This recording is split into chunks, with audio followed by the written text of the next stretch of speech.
ये जो बयान है वो तो बहस का विषय है, लेकिन एक सवाल जो इस वक्त एक बहुत बड़ी बहस को जन्म दे रहा है वो ये कि क्या पूर्व प्रधानमंत्री मनमोहन सिंह को 2G और कोयला घोटालों की पूरी जानकारी थी और जानबूझकर वो सब कुछ देखते रहे?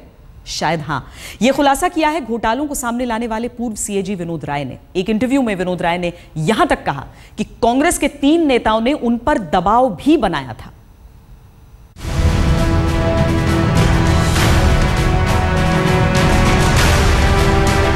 देश की सियासत में भूचाल मचा है। बीजेपी ने मोर्चा खोल रखा है तो कांग्रेस के नेताओं को बचाव के लिए शब्द नहीं मिल रहे।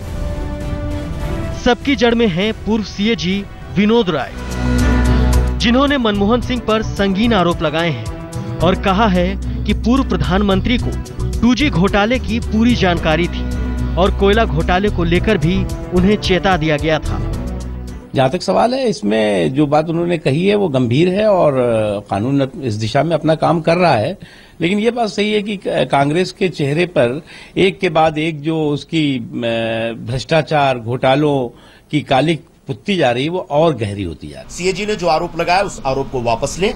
मैंने कल भी कहा था और आज भी कह रहा हूं कि हम दोनों, मैं और संदीप दोनों उनके खिलाफ एक लीगल एक्शन लेने जा रहे हैं। मेरी तो लीगल नोटिस तैयार है और हम उनका पता ढूंढ रहे हैं। पता मिल जाएगा तो 1-2 दिन के अंदर उनको लीगल नोटिस चली जाएगी।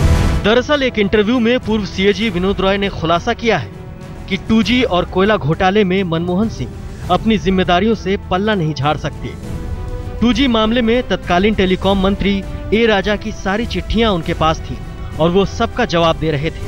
मैंने उन्हें जो भी चिट्ठी लिखी उन्होंने किसी का भी जवाब नहीं दिया। एक बार जब हमारी मुलाकात हुई तो मनमोहन सिंह ने कहा कि मैं नहीं समझता कि आपको मेरे जवाब की उम्मीद होगी। वहीं वो राजा की चिट्ठियों का दिन में 2 बार जवाब दे रहे थे। इतना ही नहीं, विनोद राय ने यहां तक आरोप लगा दिए कि कांग्रेस के 3 नेताओं संजय निरुपम, संदीप दीक्षित और अश्वनी कुमार ने यह दबाव डाला था कि ऑडिट रिपोर्ट से मनमोहन सिंह का नाम बाहर रखा जाए। In any case, as far as the 2G report is concerned, neither Sanjay ji nor I were in that committee and had anything to do with either the PSC report or the main 2G report. पूर्व CAG Vinod Rai ने यह भी खुलासा किया कि कांग्रेस के वरिष्ठ नेता कमलनाथ ने तत्कालीन प्रधानमंत्री को चिट्ठी लिखकर आगाह भी किया था। उस समय प्रधानमंत्री को इतनी सारी बातें पता नहीं थी, मुझे भी नहीं पता थी, क्योंकि शक शंका थी, इसीलिए पत्र लिखा था। जानकारी के आधार पर नहीं लिखा था। ये तो उसका खुलासा बाद में हुआ। पूर्व सीएजी विनोद राय फिलहाल अपने कार्यकाल के अनुभवों को लेकर एक किताब लिख रहे हैं जिसमें कई और भी बड़े खुलासे हो सकते हैं। दिल्ली से विक्रांत सिंह के साथ आज तक ब्यूरो।